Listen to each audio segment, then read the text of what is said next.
Hello friends, मेरे पिछले वाले वीडियो के लिए आप सब लोगों को बहुत बहुत धन्यवाद कि आप लोगों ने इतना प्यार और इतना सहयोग दिया। अब अपन आगे के वीडियो की अगर अपन बात करना चाहें तो आज का जो अपना विषय है वो है प्रतिलोम फलन, इनवर्स ऑफ ए फंक्शन। किसी फलन का प्रतिलोम कैसे ज्ञात करें। तो मैं बताना चाहूंगा कि प्रतिलोम फलन ज्ञात करने से पहले अपने को कुछ इससे रिलेटेड बेसिक कंसेप्ट हैं जो क्लियर करने जरूरी है। जब तक अपने वो क्लियर नहीं होंगे तब तक अपना काम कंप्लीट नहीं होगा। वही बात पे जो चीजें अपने को चाहिए, ये प्रतिलोम फलन ज्ञात करने से पहले अपने पास में ऐसी बहुत सारी डिटेल्स हैं जो होनी जरूरी है। उसके बाद में अपन प्रतिलोम फलन के बारे में अध्ययन करेंगे। तो सबसे पहले मैं आपको बताऊं कि ये प्रतिलोम फलन में क्या क्या चीजें जरूरी हैं, प्रतिलोम फलन क्या होता है, कौन से फलनों के लिए प्रतिलोम का अस्तित्व होता है, कौन से फलनों के लिए प्रतिलोम का अस्तित्व नहीं होता है। कोई भी फलन आपको दे दे, क्या गारंटी है कि हर फलन का प्रतिलोम का अस्तित्व हो? कोई जरूरी नहीं है। कुछ ऐसे फलन भी होते हैं जिनका इनवर्स नहीं निकाला जा सकता है और कुछ ऐसे फलन होते हैं जिनका इनवर्स निकाला जा सकता है। तो वो कंडीशंस अपन पढ़ेंगे कि कौन सी सिचुएशन में निकाल सकते हैं इनवर्स और कौन सी सिचुएशन में इनवर्स विद्यमान नहीं होगा। चलिए, तो इससे पहले मैं आपके बारे में बात करना चाहूंगा। कुछ एक प्रकार के फलन हैं। सबसे पहले अपन बात करेंगे एक ही फंक्शन की, वन वन फंक्शन। इसका एक दूसरा नाम है injective function. One one function और इंजेक्टिव फंक्शन क्या होता है, सबसे पहले अपन इसकी बात करते हैं। आप आराम से देखो, इस नाम को देखो, आपको पता चल जाएगा। गौर से पढ़ो इस चीज को। की मतलब वन वन, मतलब गौर से देखो, इसी के अंदर इसकी परिभाषा लिखी हुई है। की यानी एक का एक ही हो, वही एक ही है। बट एक के भाई अपन किस चीज की बात कर रहे हैं? एक का एक क्या हो। देखो कि कोई फंक्शन अपने पास में है f, सेट ए से सेट बी में परिभाषित है f। अब ये जो फंक्शन है इसके बारे में अपने को जानकारी चाहिए कि एक की कब होगा। देखो,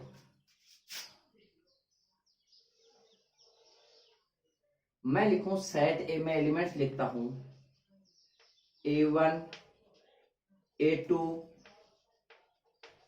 a3 और सेट बी में एलिमेंट रखता हूं b1 b2 b3 b4।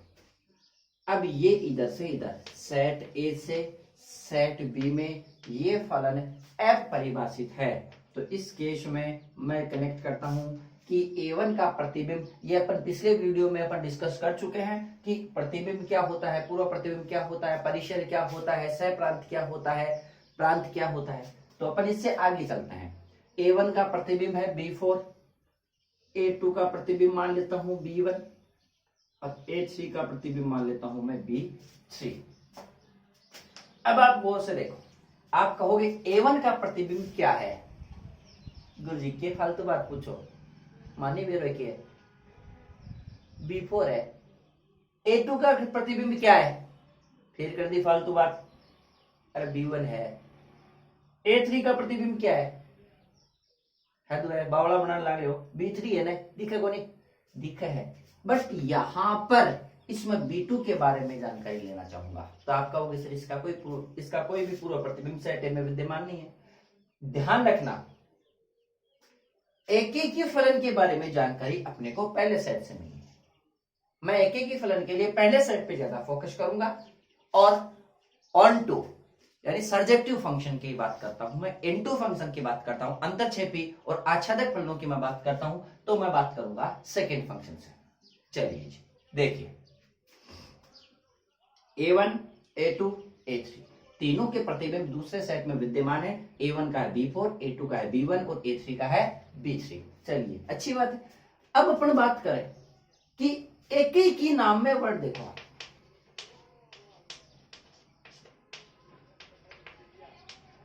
One और वन, पहले सेट के एलिमेंट में वन का एलिमेंट का इमेज भी वन ही होनी चाहिए, मतलब एक एलिमेंट का एक प्रतिबिंब, सीधी सी बात है, एक को एक क्यों होना चाहिए जब वो एक ही है, मतलब एक का एक ही प्रतिबिंब होना चाहिए। अर्थात सेट ए के अंतर्गत की मैं बात करता हूं तो सेट ए में मैं कोई एलिमेंट्स लेता हूं, अगर ए का एक ही प्रतिबिंब है तो मैं अगर अवयव बदलता जाता हूं तो प्रतिबिंब भी बदलना चाहिए। अर्थात गौर कीजिए, यदि सेट ए के भिन्न भिन्न अवयवों के प्रतिबिंब भी भिन्न भिन्न होते हैं तो वो फलन एक ही फलन कहलाता है। मतलब सेट ए के भिन्न भिन्न अवयवों के प्रतिबिंब भी भिन्न भिन्न होने चाहिए। अर्थात सेट ए में ऐसे कोई भी दो एलिमेंट, सेट ए में ऐसे कोई से भी दो एलिमेंट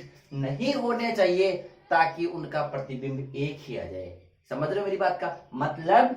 मान लो ये दो एलिमेंट ऐसे हैं और इन दोनों का प्रतिबिंब सेम ही आ जाए, ये केस बन जाए, बिल्कुल ये फलन में केस बन सकता है। जैसा कि मैंने कल आपको बताया था, ये कंडीशन फलन में नहीं बन सकती, ये कंडीशन फलन में बन सकती है।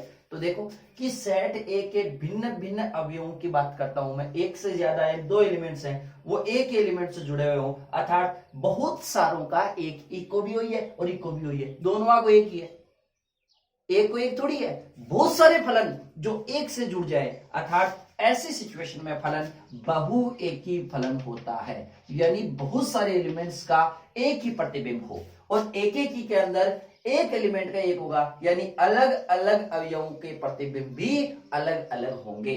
दूसरे शब्दों में इसको मैं गणितीय रूप में रिप्रेजेंट करने की बात करूं तो मैं ये लिखूंगा कि मान लीजिए x1 और x2 दो एलिमेंट हैं जो कहां से बिलोंग करते हैं, both are belongs to set A. Set A में मेरे पास में दो एलिमेंट है x1 और x2। इस सिचुएशन में x1 पर फलन का मान होगा f ऑफ x1 और x2 पर फलन का मान होगा f ऑफ x2। अब देखो बेटा, यदि x1 और x2 बराबर नहीं है, दोबारा देखना, x1 is not equal to x2, मतलब दोनों अलग अलग अवयव हैं। इस परिस्थिति में अलग अलग अवयव होने की कंडीशन में दोनों पर फलन का मान भी अलग अलग होना चाहिए। तो इस परिस्थिति में फलन एक ही फलन होगा। बोलिए, बात समझ में आई क्या? कि कोई फलन f a टू b एक ही फलन कहलाता है यदि x1 और x2 दो एलिमेंट सेट ए के ले लेते हैं, दोनों अलग अलग हैं तो उन फलन का मान भी अलग अलग मिलना चाहिए। अर्थात सेट ए में ऐसे कोई भी दो एलिमेंट नहीं मिलने चाहिए जिन पर फलन का मान सेम प्राप्त हो जाए। अगर इसके अपोजिट कंडीशन बनती है, अपोजिट कंडीशन कौन सी? कि x1 और x2 दोनों कहां से बिलोंग करते हैं? सेट ए से बिलोंग करते हैं, और x1 is not equal to x2, यानी दोनों बराबर भी नहीं है, लेकिन x1 पर फलन का मान और x2 पर फलन का मान बराबर आ जाए, तब ये कंडीशन में फलन कैसा होगा रे बेटा? एक ही होगा या नहीं होगा? इस स्थिति में फलन एक ही नहीं होगा, और जो एक ही नहीं होगा वो फलन कहलाता है बहु एकी, मैनी वन फंक्शन। आई बात समझ में? एक ही और बहु एकी की क्या? कि अलग अलग एलिमेंट्स पर फलन का मान सेम आ गया तो दिमाग लगाओ, अलग अलग एलिमेंट सेम मिल गया, यानी बहुत सारों का एक ही मिल गया, बहु एक ही हो गया, और अलग अलग पे अलग अलग हो गया, तो इसका मतलब एक का एक ही है, और उस कंडीशन में फलन को एक ही फलन, one one function, injective function कहते हैं। अब अपन चलते हैं इससे आगे, एग्जाम्पल्स के द्वारा अपन समझे। तो सपोज दैट मैं दो एग्जाम्पल लेता हूं, f such that r to r fx बराबर 2x प्लस 3, और f such that r to r fx बराबर x square, f such that n to n fx बराबर x स्क्वायर। मैं इन 3 एग्जांपल्स की मैं बात करना चाहूंगा कि कौन सी सिचुएशन में क्या होगा, अपन इनके बारे में बात करते हैं। चलिए देखिए,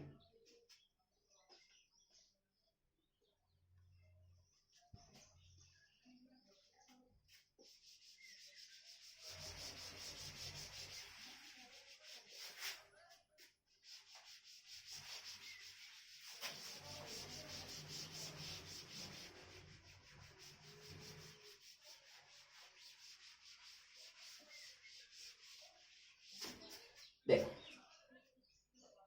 अपने पास में सबसे पहला फलन F such that R to R F X बराबर 2x प्लस 3। एक एक के लिए अपने को क्या करना पड़ेगा, एक एक की परिभाषा माइंड में बिठाओ कि सेट ए के 2 एलिमेंट लेने अपने को, दोनों अलग अलग लेने हैं और फलन देखना है कि अलग अलग पर फलन का मान सेम मिलेगा या अलग अलग मिलेगा। देखिए, तो मैं सबसे पहले 2 एलिमेंट लूंगा x1 और x2। कहां से लूंगा, रखने वाला डोमेन प्रांत से रखेंगे, पहले सेट से लेंगे। तो पहला सेट कौन सा इसमें, R है, तो x1 और x2 2 एलिमेंट ले लिए मैंने, कहां से, R से। x1 x2 belongs to R। अब इस प्रकार लिए हैं कि x1 is not equal to x2, x1 is not equal to x2। इस x1 x2 belongs to R इस प्रकार है कि x1 not equal to x2, मतलब दोनों अलग अलग हैं। अब इन अलग अलग बिंदुओं पर फलन का मान देखना है कि फलन का मान अलग अलग मिलेगा या समान मिलेगा, मतलब बिंदु अलग अलग ले लिए, फलन का मान देखना है। अगर फलन का मान भी अलग अलग मिलता है तो एक एक ही, वरना समान मिलने पर बहु एक ही हो जाएगा। देखो अब x1 और x2 2 पॉइंट ले लिए, दोनों कहां से मिलते हैं, सेट R से मिलेंगे। अब अपन बात करें इससे आगे कि जब सेट R से 2 एलिमेंट मिल गए, तो देखो x1 x2 belongs to R। Next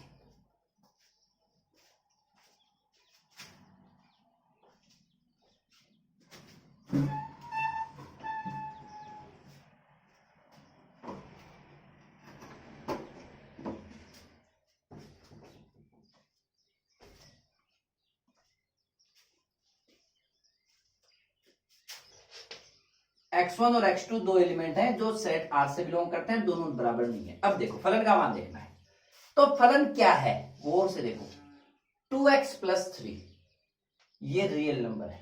एक बात दिमाग में बैठा लो कि जब पावर सम संख्या में आ जाए, मतलब इवन नंबर आ जाए, स्क्वायर आ जाए, 4 घात आ जाए, 6 आ जाए, 8 आ जाए, तब तो नेगेटिव नंबर का भी स्क्वायर करोगे, सम घात करोगे तो आंसर पॉजिटिव आएगा। और अगर घात विषम संख्या में है तो नेगेटिव का तो नेगेटिव एंड पॉजिटिव का पॉजिटिव। मतलब अगर घात विषम संख्या में है तो नेगेटिव का तो नेगेटिव होता है और पॉजिटिव का पॉजिटिव। देखो दोनों ले लिए मैंने x1 और x2, दोनों कहां से बिलोंग करते हैं, R से, दोनों बराबर नहीं है। फलन क्या है, 2x प्लस 3 है, तो 2x प्लस 3 की मैं बात करूं तो 2x प्लस 3 को आप गौर से देखोगे कि आपको इस टाइप का ये फंक्शन बनाना है। तो इस टाइप का फंक्शन अपन कैसे बनाए, इधर ध्यान से देखो बेटा कि इसको मैं सबसे पहले 2x, x के साथ में 2 है तो मैं इसको 2 बना लूंगा, 2x1 और 2x2। याद रखो कि जब दोनों वास्तविक संख्याएं हैं तो अगर अलग अलग संख्याएं हैं तो दोनों का मैं 2 गुणा करता हूं तो भी मुझे अलग अलग संख्याएं ही प्राप्त होंगी।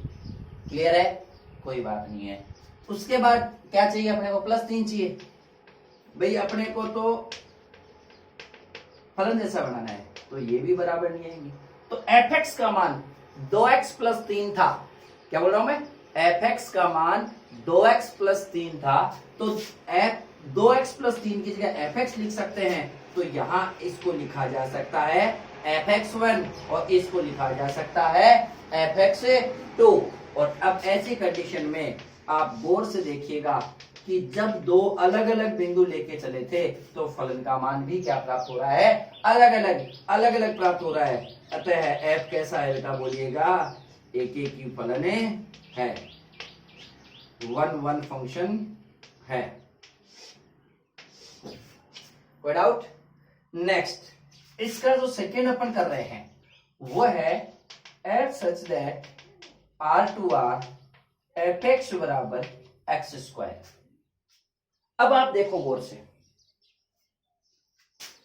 क्या लिखोगे, सबसे पहले एक एक के लिए 2 सेट माना, x1 कोमा x2 दो एलिमेंट लेंगे, जो कहां से लेंगे, पहले सेट से लेंगे। अब आप लिखोगे कि x1 और x2 बराबर है, नहीं है, कोई बात नहीं है। अब आप बराबर नहीं है तो क्या करेंगे बताओ। जब ये दोनों बराबर नहीं है तो आपको फलन बनाना है। यहां नॉट इक्वल लिया, यहां नॉट इक्वल लिया, यहां 2 से गुणा किया मैंने, क्योंकि फलन था x को 2 से गुणा करना था, फिर 3 जोड़ना था तो मैंने जोड़ दिया। लेकिन यहां 2 से गुणा नहीं करना है, यहां स्क्वायर करना है, तो मैं स्क्वायर करूं तो क्या ये दोनों कभी बराबर आ सकते हैं या नॉट इक्वल टू आएंगे। यहां 2 गुणा बराबर, लेकिन यहां स्क्वायर करने पर 2 वास्तविक संख्याओं का स्क्वायर बराबर नहीं आएगा, ऐसी बात नहीं है। आप गौर से देखो, ये बराबर है आ सकता है, बराबर है आ सकता है। क्यों? सपोज दैट -2 का स्क्वायर 4 होता है और +2 का स्क्वायर भी 4 होता है, बराबर आ गया, जबकि दोनों बिंदु अलग अलग है। 5 का और -5 का स्क्वायर 25 आएगा, सेम आएगा। 3 और -3, तो बहुत सारे एग्जांपल्स से बन सकते हैं। तो ये दोनों बराबर है। बस यहां से यहां ध्यान रखना आपको कि r में बराबर आ सकता है समघात होने पर। अब यहां क्या लिखोगे आगे, बोलते जो ये fx1 बढ़ गया और ये fx2 बढ़ गया, फलन में तो एज इट इज रहेगा ये तो मतलब अलग अलग बिंदुओं पर फलन का मान सेम आ गया, सेम आ गया तो क्या लिखोगे, अतः f है एक ही नहीं है। तो फिर क्या हो गया, ये मैनी वन फंक्शन हो गया, बहु एक ही फलन हो गया, f बहु एक ही फलन है। चलिए आगे next, f such that n to n fx बराबर x स्क्वायर। ध्यान से देखो, ये अपन कर चुके हैं। मैं r2 लिया या n to n लिया, आप कहोगे सर प्रांत से प्रांत में तो बदल रहा है, x स्क्वायर अपन कर लेंगे। नहीं होगा। क्यों नहीं होगा? क्या प्रॉब्लम आएगी इसमें, क्या चेंजेस आएंगे वो देखो। सबसे पहली बात, माना x1 कोमा x2, अब दोनों एलिमेंट यहां r में लिए, यहां r था पहले r में लिए, लेकिन यहां n है, तो ये कहां से लेंगे अपन, n से लेंगे, और n से लेंगे कि दोनों बराबर है नहीं है, तो मैं इन दोनों का स्क्वायर करता हूं तो भी बराबर नहीं आएंगे, क्योंकि दो प्राकृत संख्या, प्राकृत में नेगेटिव भाई सीधी सी बात है, बराबर आएंगे कि नहीं आएंगे घात लगाने पर। अगर वास्तविक संख्या है, पूर्णांक है, इंटीजर है, तो आ सकता है क्योंकि उसमें माइनस आता है, जबकि प्राकृत संख्याओं में नेगेटिव शामिल नहीं होता, इसलिए इस केस में ये कैसा आएगा, पॉजिटिव आएगा। और अब बोलो यहाँ पर x1 स्क्वायर के जगह मैं लिख सकता हूँ fx1 और इसको लिख सकता हूँ fx2। अब आप देखोगे अलग अलग बिंदुओं पर फलन, अब देखो आप n में r में प्रकार यहाँ एक एक नहीं आया था, और यहाँ फलन क्या हो जाएगा, अतः f क्या हो गया, एक एक ही है। बोलिए कोई डाउट थोड़ी है इसमें। मैं एक एग्जांपल और ले लेता हूं, मान लो r2r fx बराबर x³ + 1, तो f such that r2r fx बराबर x³ + 1, तो इस केस में आप देखोगे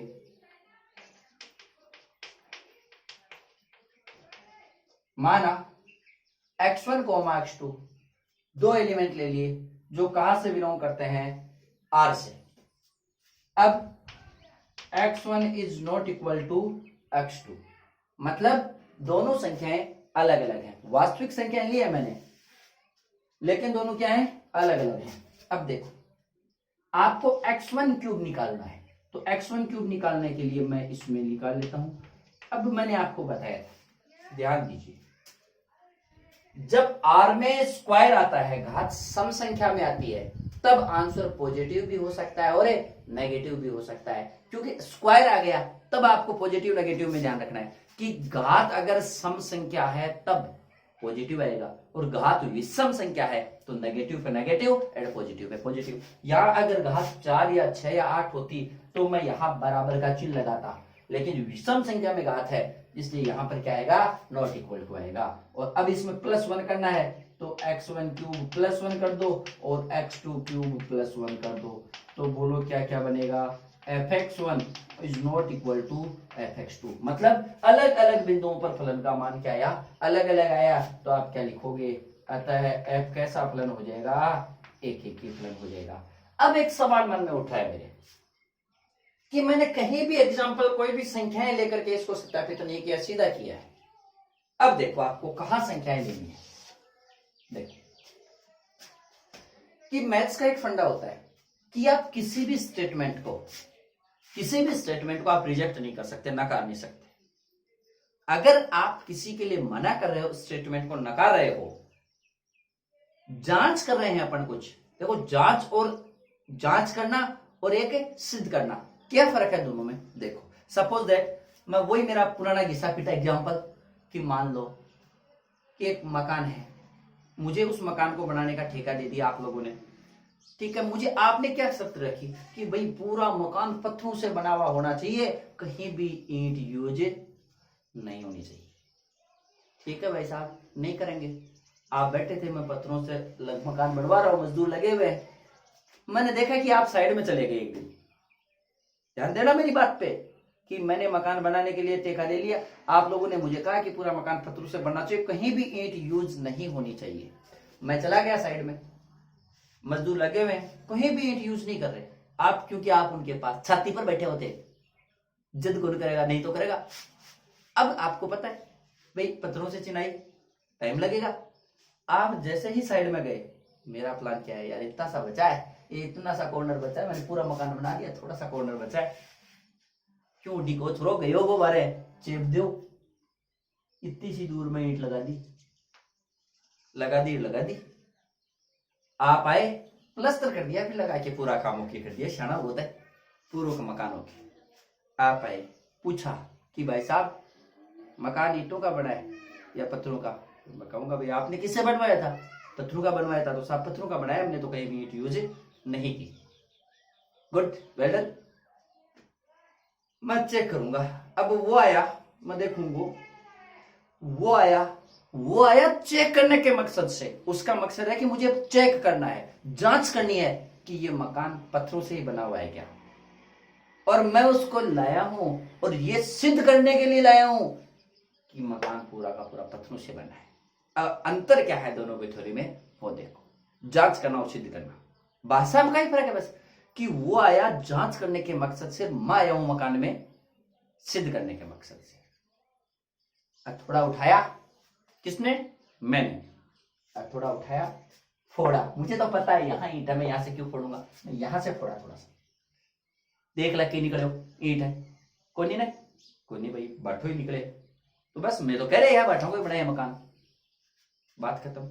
मैंने तो सिद्ध कर दिया, मैं सिद्ध करना था, मैंने एक जगह अप्रूव कर दिया, देख ले ईंट नहीं है, पत्थर ही लगाया मैंने, बिल्कुल लगाया साहब, ओके, लेकिन मेरा काम हो गया। लेकिन वो जांच करने के मकसद से, वो एक पॉइंट से सेटिस्फाई नहीं होगा,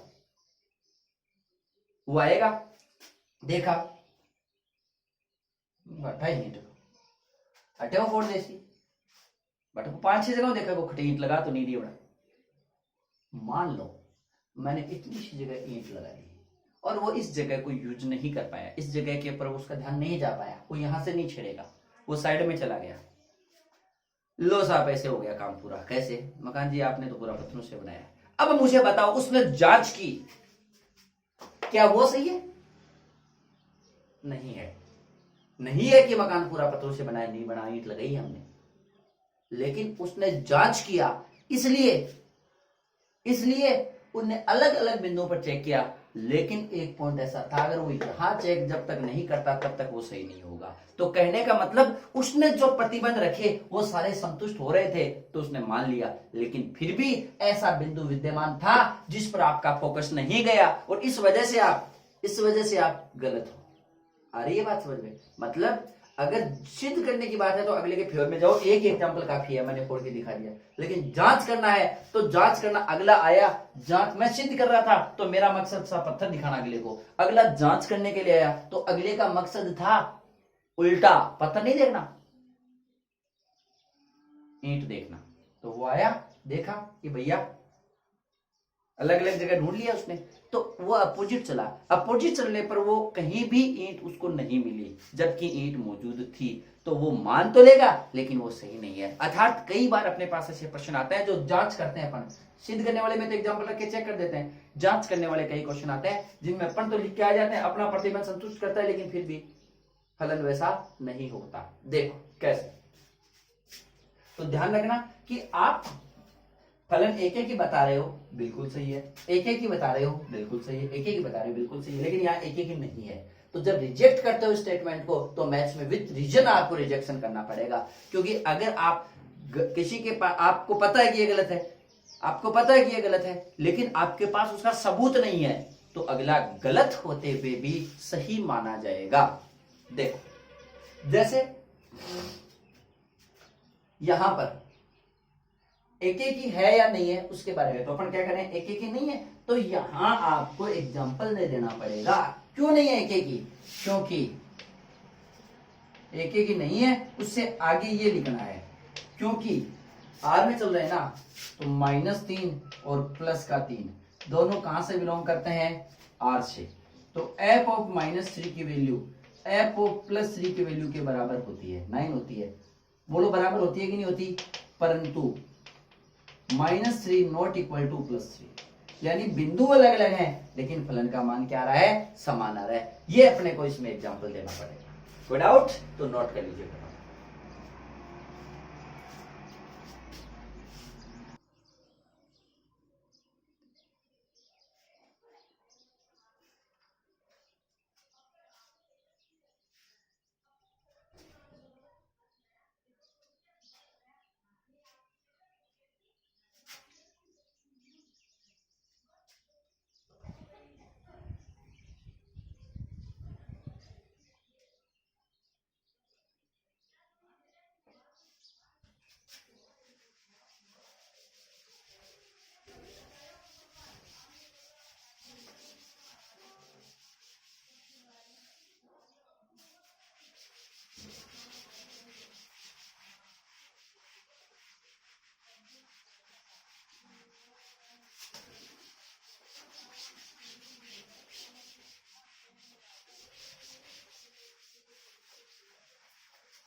एक एक ही फलन के बाद अब अपना नेक्स्ट टॉपिक है बेटा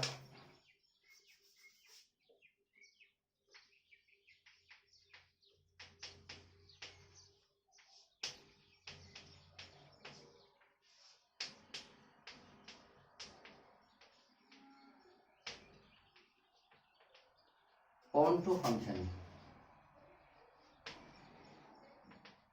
सर्जेक्टिव फंक्शन क्या होता है। देखो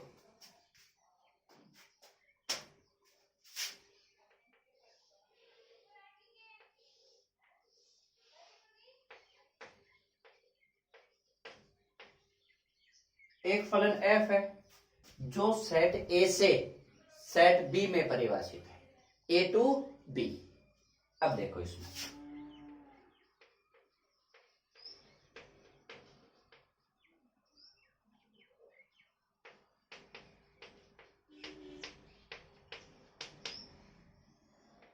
A1 का relation A1 B5 A2 B4, ये अपने पास में कोई डाउट।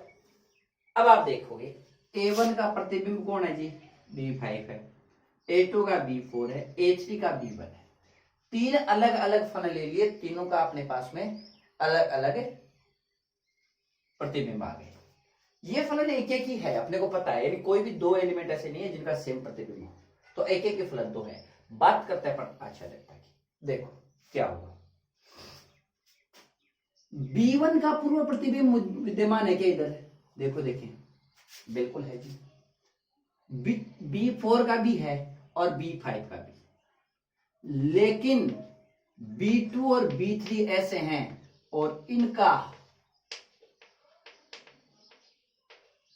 पूर्व प्रतिबिंब सेट ए में विद्यमान नहीं है, इनका पूर्व प्रतिबिंब सेट ए में विद्यमान नहीं है। तो आप कहोगे कि दो एलिमेंट वेकेंट पड़े हैं, कौन से सेट में, सेकंड सेट के अंदर। आई बात समझ में? तो आप ये कहोगे कि क्या, द्वितीय सेट की बात करता हूं मैं इसके, क्या प्रत्येक अवयव का पूर्व प्रतिबिंब पहले वाले सेट में विद्यमान है? तो कहोगे नहीं है जी, प्रत्येक का नहीं है, कुछ का है कुछ का नहीं है। क्या प्रत्येक का विद्यमान है? नहीं है। आच्छादक फलन क्या होता है? यदि दूसरे सेट की बात करें, दूसरा सेट बोलूं तो मैं इसको बोल सकता हूं सहप्रांत।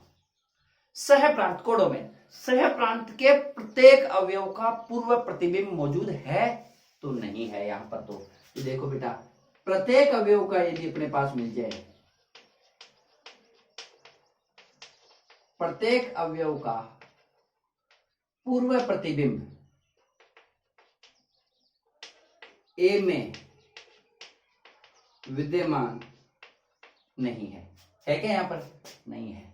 यदि प्रत्येक अवयव का पूर्व प्रतिबिंब सेट ए में विद्यमान हो तो फलन कैसा होता है बेटा?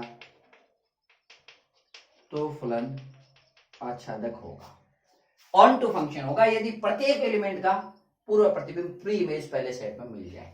दूसरी बात करें तो इसकी बात करें,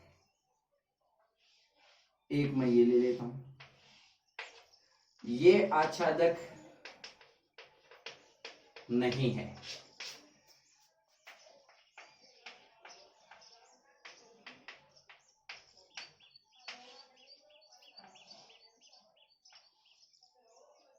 आप देखो, यहां प्रत्येक अवयव का पूर्व प्रतिबिंब है,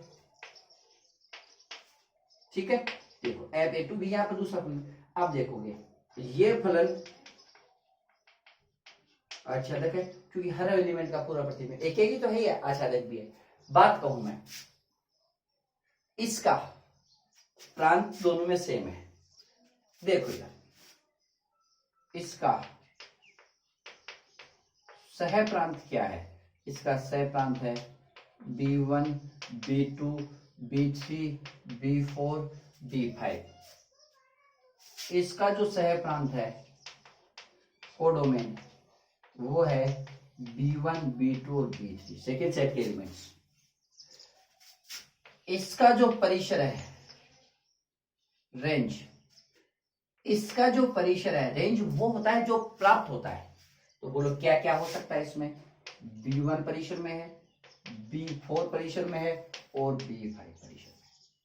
इसका जो परिसर है वो अपने पास में है B1, B2 और B3। क्या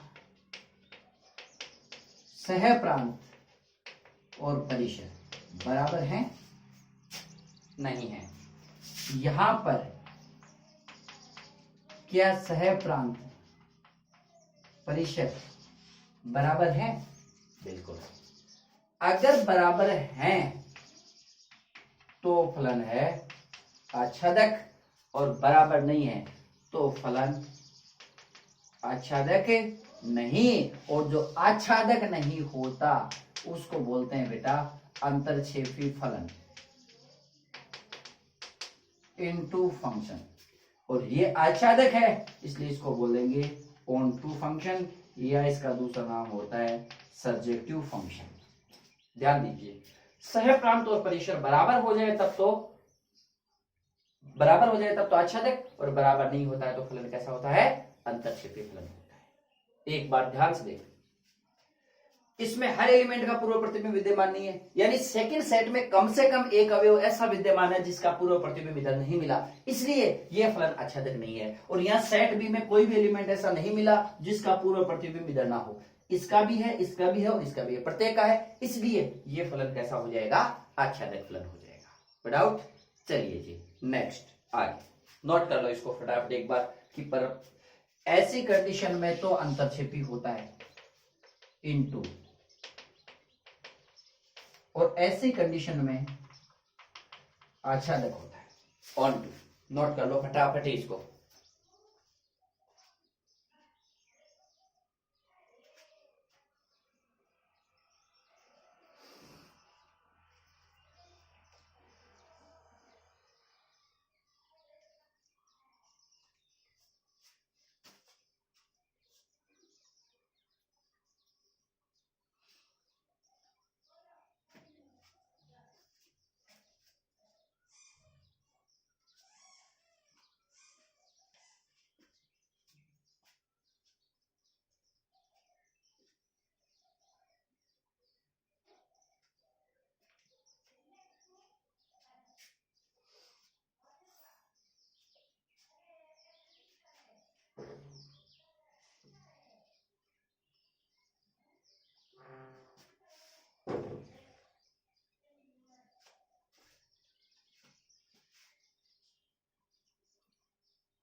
नेक्स्ट इससे आगे वाली की बात करते हैं।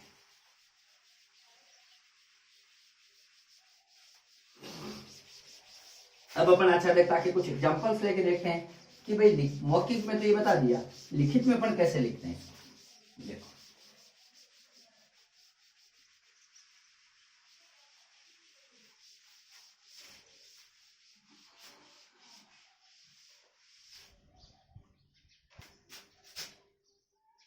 सबसे पहले देखो बेटा, सबसे पहले तो आपको अच्छा देखता में माना fx बराबर y करना है, जहां y कहां से बिलोंग करेगा, इसके सह प्रांत से बिलोंग करेगा, सेकंड साइड से बिलोंग करेगा। अब y सह प्रांत से बिलोंग कर गया, सेकंड साइड से बिलोंग कर गया, तो उसके बाद आपको fx की जगह फलन का मान रखना है बराबर y। तो ये जो समीकरण आ गई, इस समीकरण को आपको हल करना है और हल करके किसका मान निकालना है, x बराबर निकाल देना। निकालिए। अच्छा तक कब होगा, चलो अपन तो जांच कर रहे हैं, कब नहीं होगा ये बताओ। फिर जांच करने में उल्टा चलो कि अगर उल्टी कंडीशन मिल सकती है, इसका मतलब देखो कब नहीं होगा, यानी सेकंड सेट में कोई एलिमेंट ऐसा मिलना चाहिए जिसके लिए पहले सेट में कोई पूर्व प्रतिबिंब विद्यमान ना हो, तभी आच्छादक नहीं होगा। वरना अगर ऐसा एलिमेंट आप ढूंढ लेते हो, सेकंड सेट में ऐसा एलिमेंट ढूंढ लेते हो कि उसका पूर्व प्रतिबिंब उधर मौजूद नहीं है, तब आप कह दोगे ऐसा भी इसका नहीं है, इसलिए आच्छादक नहीं है।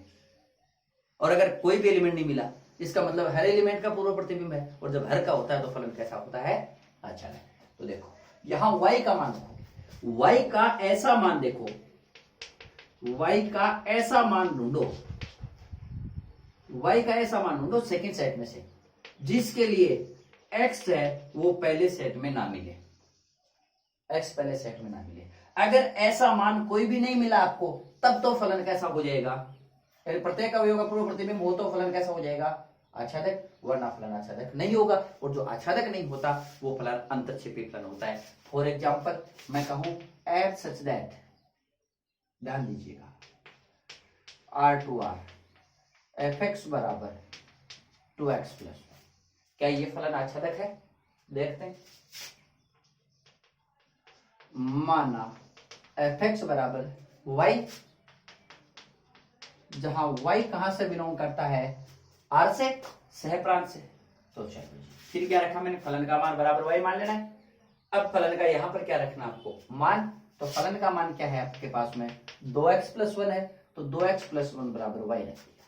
अब आपको एक समीकरण मिली थी, इस समीकरण को हल करना है और किसका मान निकालना है, x का निकाल लो। तो सबसे पहले मैं 2x बराबर y माइनस 1, तो बताओ मुझे x बराबर y माइनस 1 अपॉन 2, ये मान किसका है आपके पास में, x का आ गया।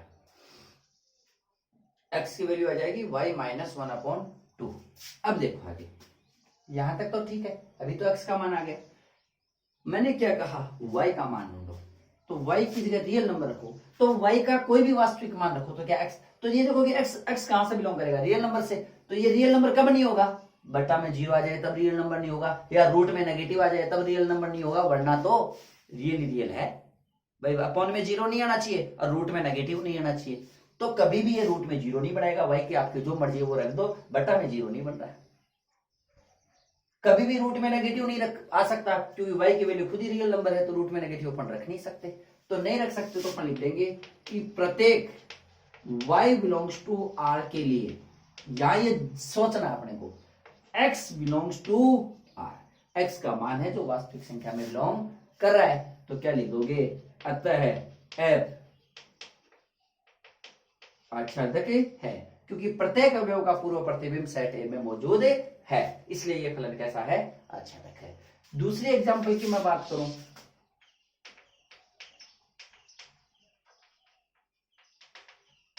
fx बराबर एक्स स्क्वायर, देखो सबसे पहले क्या लिखोगे आच्छादकता के लिए, माना fx बराबर y, जहां y कहां से बिलोंग करता है, सेकंड सेट से। फिर क्या किया, आपके फलन की जगह फलन का मान रखो, तो फलन का मान है एक्स स्क्वायर बराबर y, फिर x का मान निकालो तो रूट y कहां से बिलोंग कर रहा है, r से। तो रियल नंबर ऐसा बताओ कि x का मान रियल नंबर ना आए, तो आप कहोगे सर y की जगह नेगेटिव रख दो। y का मैं रूट y का मान नहीं रख रहा हूं, मैं y का मान रख रहा हूं, कैसा, माइनस का। चलो आप कहोगे कि क्या प्रत्येक y बिलोंग्स टू r के लिए x is not belongs to r, अतः f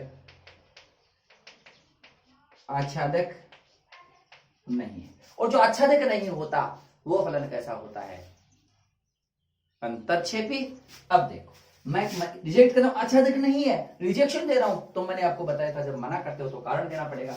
जैसे माइनस वाई बराबर -3, जो कहां से बिलोंग कर रहा है, आर से, तो x की वैल्यू आएगी √-3, जो कहां से बिलोंग नहीं कर रही, आर से नहीं कर रही, इसलिए -3 का पूर्व प्रतिबिंब इधर मौजूद है नहीं है। नोट कर लो जी इसको।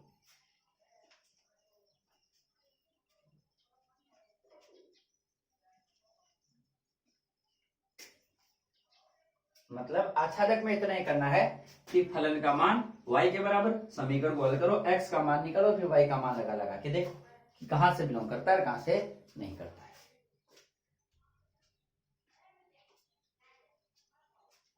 वैसे जब स्क्वायर होता है ना, जब स्क्वायर हो तो r टू r में भी आच्छादक नहीं होता है, n टू n में भी आच्छादक नहीं होता है।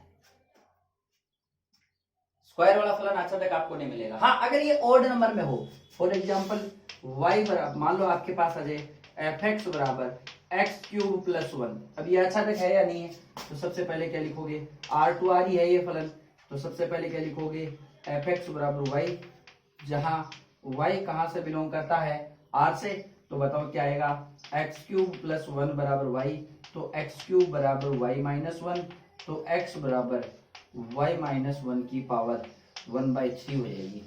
अब आप लिखोगे कि प्रत्येक y बिलोंग्स टू r के लिए x कहां से बिलोंग कर रहा है, r से। पावर अगर सम संख्या में होती है तब नहीं करेगा, तो अब यहां पर क्या लिखोगे, अतः f आच्छादक है, विदाउट, तो फटाफट इसको नोट करो।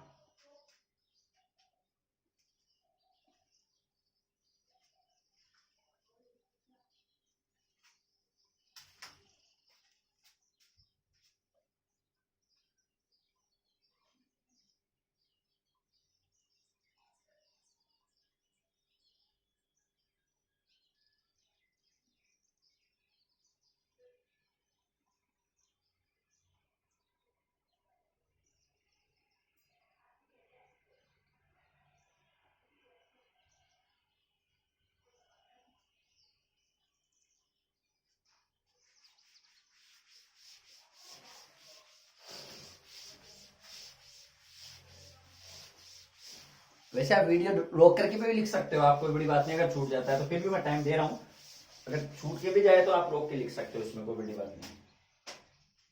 अब देखो अपने आच्छादकता पढ़ ली, अंतरक्षेप, जो आच्छादक नहीं होता वो अंतरक्षेपी होता है, जो एक एक नहीं होता वो बहुएकी होता है, तो अपन ने पढ़ लिया। अब देखो अपन बात करते हैं प्रतिलोम फलन।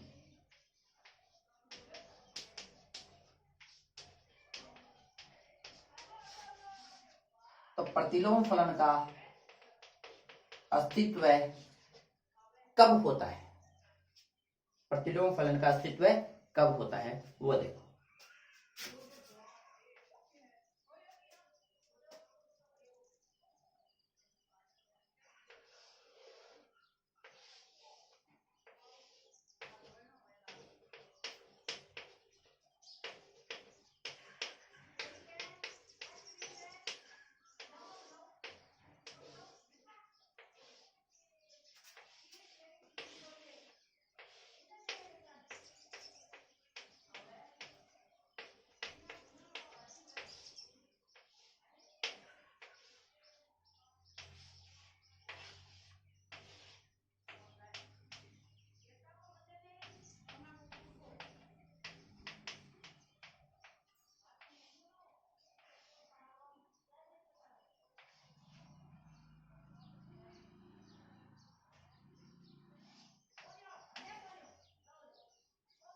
मैं यहां 3 फलन लिख रहा हूं,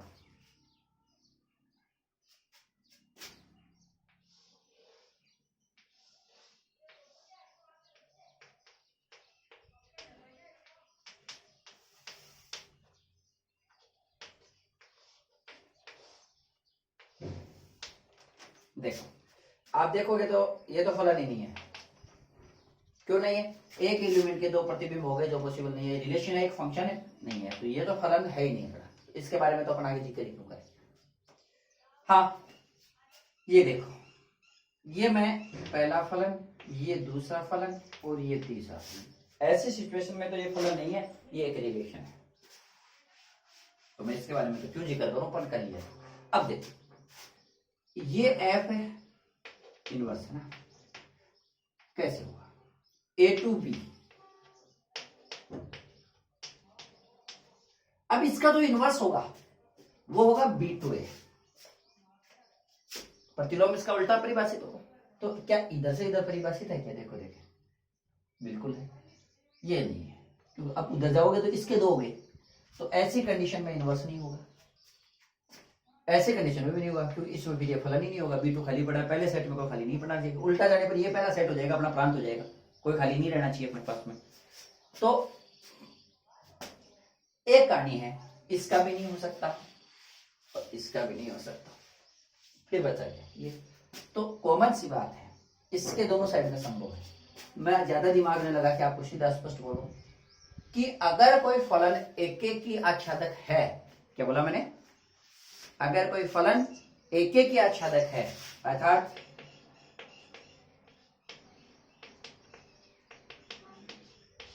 एक एक की आच्छादक फलन के ही व्युत्क्रम का अस्तित्व होता है।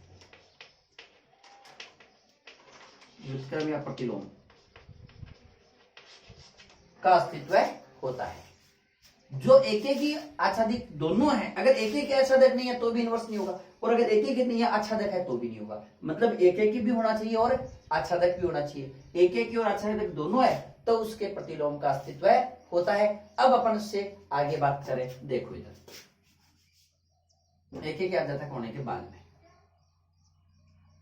तो एफ मान लो ए टू बी, और जो एक एक आच्छादक फलन होता है उसको प्रतिलोम फलन यानी उसको व्युत्क्रमणीय फलन, या उसको अपन एक एक आच्छादक, एक एक को बोलते हैं इंजेक्टिव, आच्छादक को बोलते हैं सब्जेक्टिव, और इसको बोलते हैं बाइजेक्टिव फंक्शन।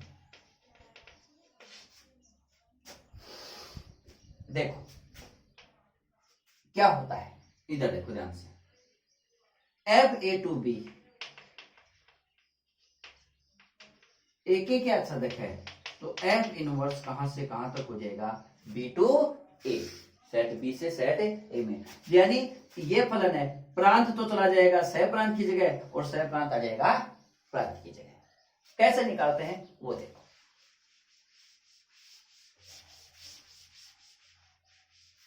अब अपन प्रतिलोम फलन ज्ञात करना सीखेंगे कि प्रतिलोम फलन ज्ञात कैसे करते हैं वो देखो। अब एक एक की जांच करना बता दिया, आच्छादक जांच करना बता दिया। क्या ये इसके प्रतिलोम का अस्तित्व है? तो आपको ये देखना पड़ेगा कि क्या वो फलन एक एक की ओर आच्छादक है। अगर वो एक एक की ओर आच्छादक दोनों है तो उसके प्रतिलोम का अस्तित्व है, वरना उसके प्रतिलोम का अस्तित्व नहीं है। तो कल अपन ने जो पढ़ा था उससे आगे देखो कि प्रतिलोम फलन इनवर्स फंक्शन अपन कैसे निकालते हैं। देखो एफ एक्स बराबर 2x प्लस 3 मान लो, और एफ है R2R, एक एक भी है और आच्छादक भी है। ये आप जांच कर सकते हो, भी अपन ने थोड़ी देर पहले एग्जांपल लिया है। तो ये एक एक भी है और आच्छादित भी है, दोनों है। तो देखो बेटा, मैं एक बार में इसको पूरा करके बता देता हूं। माना पहले अपन लिखेंगे एक एक ही, x1 x2 दो एलिमेंट लेंगे जो फर्स्ट सेट से बिलोंग करेंगे, और x1 is not equal to x2। तो मुझे बताओ क्या 2x1 not equal to 2x2 आएगा? इस जैसा बना लो। फिर 2x1 प्लस 3 करना पड़ेगा, तो 3 करने पर बराबर नहीं है, तो फिर दोनों में सेम संख्या जोड़ो तो भी बराबर नहीं रहेंगे। तो इसका मतलब fx1 बराबर नहीं है किसके? fx2 के। तो आप कहोगे इस केस में अतः f एक एक ही फलन है। उसके बाद एक एक ही होने के बाद अब अपन बात करें आच्छादकता की। आच्छादकता में मैंने आपको बताया था सबसे पहले क्या लेना है, माना fx बराबर y, जहां y बिलोंग्स टू सह प्रांत, और सह प्रांत अपने पास में क्या है इसका r। अब देखो fx की जगह fx का मान रखना है 2x + 3 बराबर y। अब इसको हल करके x का मान निकालना है, तो पहले मैं इसको 3 को उधर ले गया, अब मैं इस x का मान निकालूंगा तो y - 3/2 आ जाएगा। बोलो कोई डाउट थोड़ी है। चलो अब आप लिखोगे आच्छादक है या नहीं है, प्रत्येक y बिलोंग्स टू r के लिए x बिलोंग्स टू r, अतः f आच्छादक है। क्योंकि f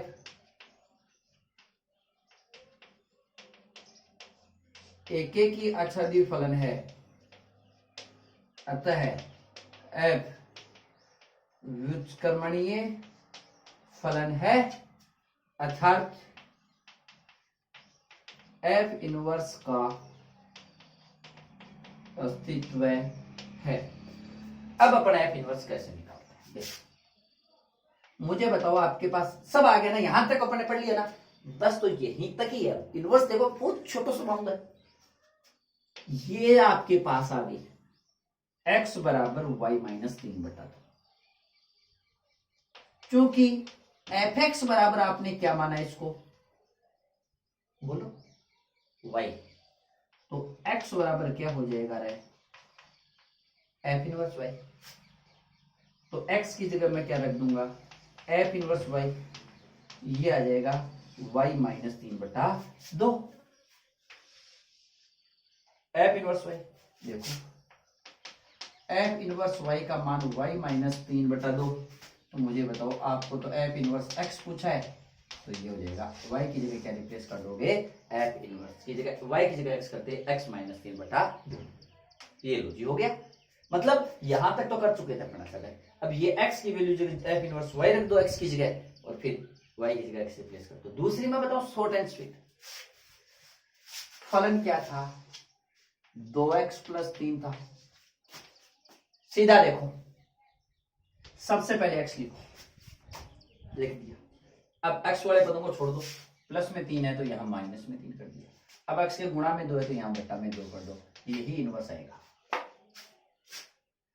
अब अपन इसके एग्जांपल्स और क्वेश्चंस जो बुक के रिलेटेड अपना क्लास से रिलेटेड अपना मैटर जो है वो अपने नेक्स्ट वीडियो में मैं अपलोड करूंगा, जिसमें आपके एग्जांपल्स और क्वेश्चंस यानी बाइनरी ऑपरेशन से पहले पहले का पूरा मैटर अपन अपने नेक्स्ट वीडियो में कंप्लीट कर लेंगे, और उससे जस्ट अगले वीडियो में अपन बाइनरी ऑपरेशन को कंप्लीट कर देंगे। मतलब 2 वीडियो और होंगे, तब अपना ये जो फर्स्ट चैप्टर है कंपोजिशन ऑफ फंक्शंस अर्थात संयुक्त फलनों का जो संयोजन है, ये टॉपिक अपना पूरा कंप्लीट हो जाएगा।